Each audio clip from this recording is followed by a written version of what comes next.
Hello, you're watching New Vision TV News. My name is Lynn Komjisha. Thank you for joining us. We're bringing news around Uganda, news around the East African region, and news elsewhere in the world. We also bring you a special report as well as a Pearl of Africa story. But now for news around Uganda, we look at Wakiso District. Uganda Airlines conducted a test of the two planes as a requirement for certification before the national carrier starts operations. Yesterday, Uganda Airlines planes made a first test flight to Jomo Kenyatta International Airport, Nairobi. The test was conducted by the Civil Aviation Authority. Next will be a test flight to Dar es Salaam. Nairobi and Dar es Salaam will be the first routes Uganda Airlines will be flying to beginning next month. Vianney Luja, the Civil Aviation Authority Manager Public Affairs, says the test flights are one of the components of Phase 4 in the certification process. Uganda Airlines is expected to make 19 flights to regional destinations and 7 international routes. In Kayunga District, a 19-year-old mother of triplets is stranded with her sons after their father disappeared. Jen Aduba has failed to trace the father of her 4-month-old babies after he allegedly switched off his known mobile number.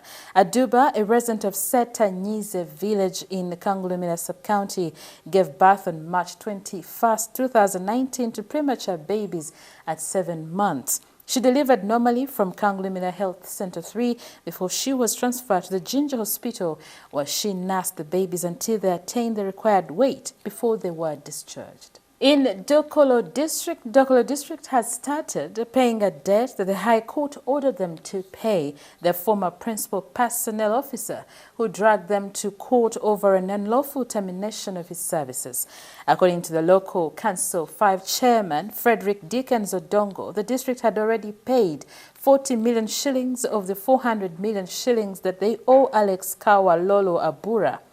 Odongo said it was hard to get the money, but the district received a letter in May from the Ministry of Finance, giving them a go-ahead to pay this debt using the wage balance for the last financial year.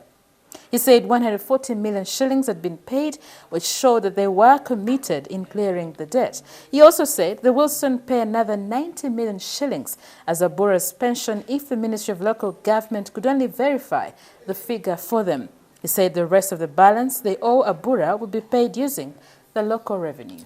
In Masaka District, President Yoweri Museveni has vowed to take action against politicians who interfere with the UPDF operations against illegal fishing for cheap popularity ahead of the 2021 general elections. Speaking to journalists at State Lodge Masaka, Museveni said politicians who are meddling in the illegal fishing operations risk facing arrests. He was responding to reports that some politicians and local councils are frustrating the UPDF operations against illegal fishing by inciting the fishing communities against the enforcement.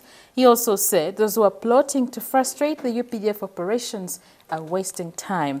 He said the UPDF enforcement troops will stay to protect the lake against negative elements in the fishing sector. From Gulu District, the residents around Alu Road connecting Gulu town to a water area, Kasubi Trinity College School and St. Jude petitioned the government over a broken bridge. Miriam Akello, a student of Senior 4 at Trinity College School, said the place floods cutting off the road that connects their school and blocks them from accessing the school. She appealed to the government, especially Badeg Division and Gulu Municipality authorities, to rescue the situation so that the education of the students is not disrupted as they prepare for their exams. Samson Kafuma, the headmaster at Trinity College Secondary School, said the school administration had spent over 400,000 to work on the water channel at the bridge to try and make the bridge passable for the students, but ran out of money.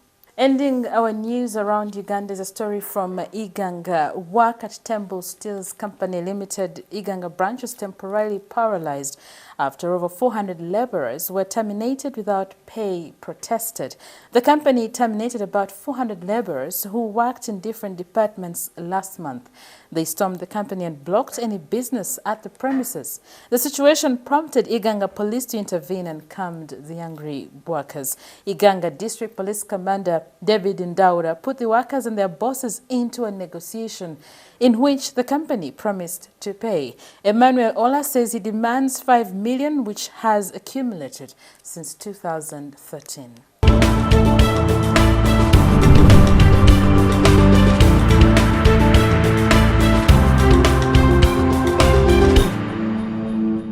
Now let's take a look at news around the East African region. In Kenya, the Kenyan newspaper The Star focuses on watches that the Rotich and Principal Secretary Kamau Thuge wore when they appeared in court on Tuesday brought a different perspective to the corruption case against them. The Star spotted Rotich with a Frederick Constant men's horological smartwatch with an alligator leather strap, metallic casing and navy blue dial.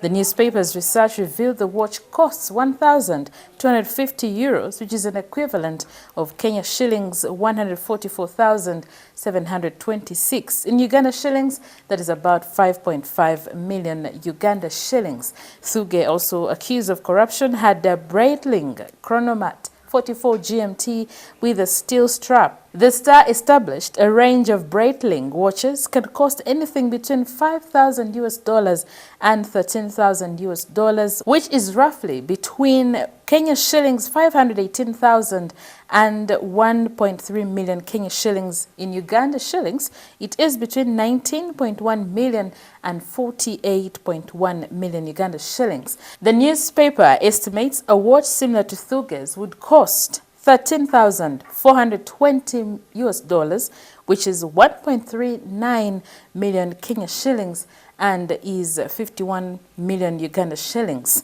Meanwhile, Esther Komet, Principal Secretary in the State Department for Transport, is said to be considered for the job of Treasury Secretary, replacing the fallen Rotich. In South Sudan, people are still in fear after fighting erupted yesterday near Juba between government forces and militants who have refused to sign a peace deal. Security was stepped up in South Sudan capital, according to an AFP correspondent, as the clashes broke out 50 miles in Robonok, the first such fighting so close to the capital since the signing of the peace deal in September.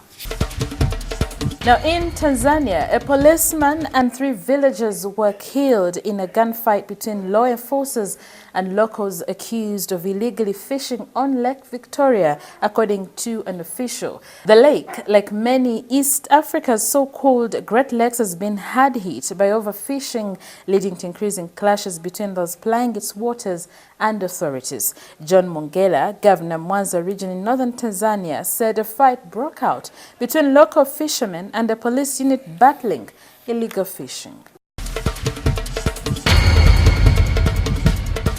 Now for news around the world, in Somalia, the Tuesday Mogadishu bombing has raised concern about the increasing Al-Shabaab attacks.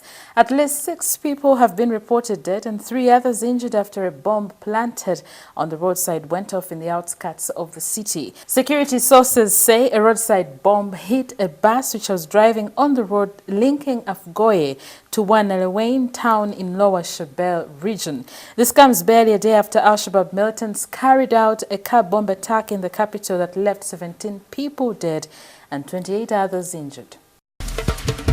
In Cameroon, security forces put down a riot by prisoners who ransacked and burnt a jail in the capital Yaoundé overnight. The rioters, many of them government opponents or supporters of an English-speaking separatist movement in the country's west, filmed their protest and posted elements on Facebook. In Britain, there's a new tenant on Downing Street number 10. For years, he's craved for the occupancy. After getting the mandate to head the Conservative Party yesterday, Boris Johnson will from today occupy number 10 as the Prime Minister of Britain. He succeeds Theresa May, who bowed out as Prime Minister after failing to deliver Brexit. Immediately after defeating his rival Jeremy Hunt, the new Prime Minister Boris Johnson announced Britain will be out of the European Union by October 31st with or without a deal. The former London mayor thanked Theresa May for the extraordinary service to the party and country. Responding to his victory, Theresa May asked Boris Johnson to deliver Brexit that works for the whole of UK and keep Jeremy Corbyn out of government. Reports from London say Boris Johnson is already working on the appointment of a new cabinet. Now, in Malaysia, Malaysia's former king has divorced a Russian ex-beauty queen just months after news of their wedding emerged, and he abdicated in a fast for the country. The former Miss Moscow, however, says she's still married to Sultan Mohammed V and has continued to post pictures of the couple on social media. The Sultan stepped aside as Malaysia's monarch in January, just after 2 years on the throne, when reports of the marriage surfaced last year while he was officially on medical leave. We now take a break and look at news in business.